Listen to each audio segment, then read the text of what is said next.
La pili, Bwana DPP Mwakitaru,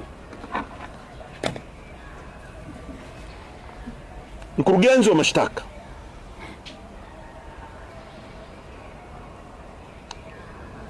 chini ya Mwakitaru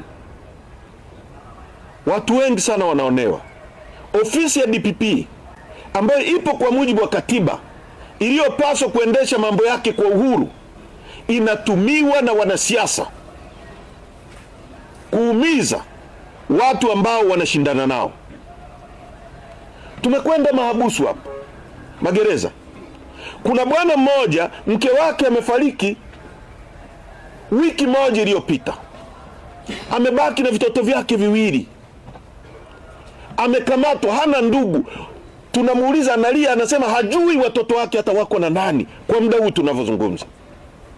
Kwa hiyo inabidi tukachukue wale watoto tuwagawane kwenye familia za watu wa Chadema.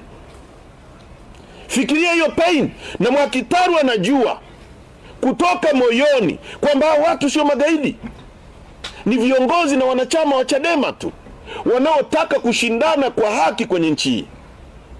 Kwa hiyo tunafikiri ofisi ya Mwakitaru na ofisi ya DPP ni ofisi inayopaswa kufumuliwa na kuundwa upya, na ndio maana tunataka katiba.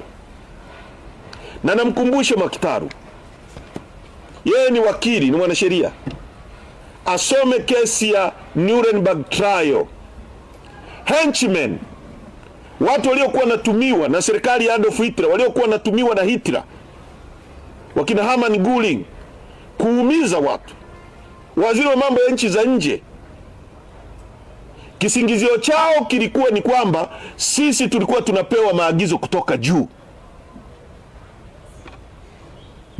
Haikusikilizwa kwa sababu maagizo kutoka juu sio sheria.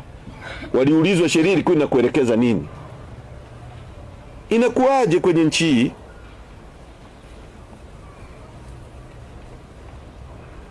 Samia Suluhu Hassan siku ya sheria alisikika yeye mwenyewe anasema kuna wanaharakati ni magaidi. Nasema uongo? Siku ya sheria ndio Samia Suluhu Hassan alisema wanaharakati ni magaidi. Baada ya hapo watu 51 ndani ya wiki mbili wamepewa kesi za ugaidi. Kwa ni maagizo ya Samia Suluhu Hassan kuwabambikizia watu kesi za ugaidi. Kwa ni conspiracy ya kuumiza viongozi wanaompinga ambao wapo kwa mujibu wa sheria.